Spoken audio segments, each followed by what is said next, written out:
সবাই বলে বিশ্বকাপ, বাট আমি বলি বিশ্বপাপ।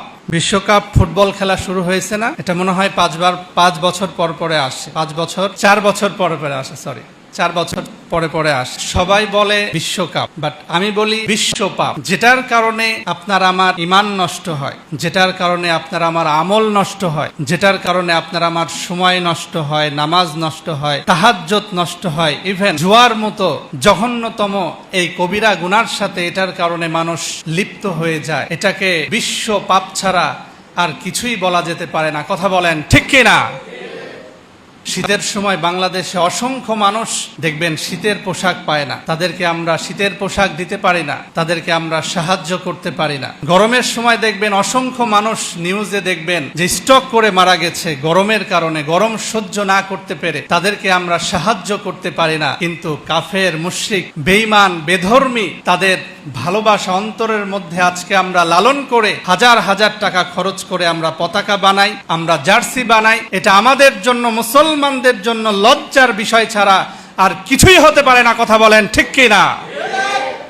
এটা আমাদের জন্য বিশাল বড় একটা লজ্জার ব্যাপার। আচ্ছা, আপনারাই বলেন, এই যে নেইমার, সে কি মুসলমান নাকি কাফের? আস্তে বলবেন না, বলেন মুসলমান না কাফের? এই যে মেসি, মুসলমান না কাফের? সে কাফের, তারা তো কাফের। তার 14 গোষ্ঠী, বাবা মা ভাই বোন আত্মীয় স্বজন যা আছে, তার 14 গোষ্ঠী কাফের। আপনি যদি মারা যান এই বাংলাদেশে, আপনার জন্য সে ইন্নালিল্লাহ পড়তে আসবে? তার জন্য এত মহব্বত কিসের, এত ভালোবাসা কিসের? যারা সারাদিন শুধুমাত্র এই নেইমার নেইমার করেন, মেসি মেসি করেন, তাদের জন্য আল্লাহ রসুলের হাদিস ভালো করে শুনেন। আল্লাহ রসুল বলেছেন, মান তাশাব্বাহা বিকওমিন ফালাইসা মিন্না।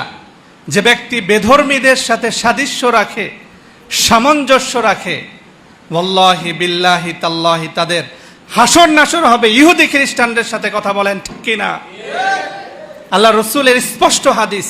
প্রিয় ভাইরা, আপনারা যারা উপস্থিত আছেন, এই কাফের মুশরিক বেঈমানদের জন্য এত মাতামাতি করা যাবে না। কষ্টের বিষয় হচ্ছে, রসুলকে নিয়ে যখন অনেক নাস্তিকরা লেখালেখি করে, কটূক্তি করে আমাদের রসুলকে নিয়ে, আপনার আমার রসুলকে নিয়ে, ওই সময় দেখবেন কথা বলার মতো মানুষ খুঁজে পাওয়া যায় না, প্রতিবাদ করার মতো মানুষ খুঁজে পাওয়া যায় না। কিন্তু আজকে আপনি মেসিকে নিয়ে কথা বলেন, নেইমারকে নিয়ে কথা বলেন, হাজার হাজার যুবক, হাজার হাজার মানুষ বের হয়ে যাবে কথা বলার জন্য। কথা বলেন ঠিক কিনা?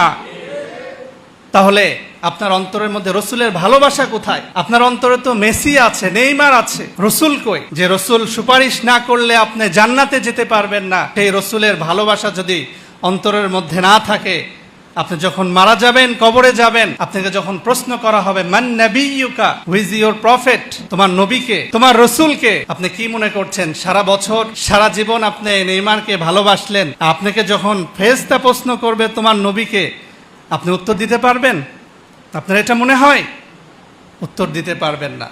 এই জন্য এই কাফের মুশরিক বেঈমানদের জন্য আমাদের অন্তরের মধ্যে ভালোবাসা রাখা যাবে না।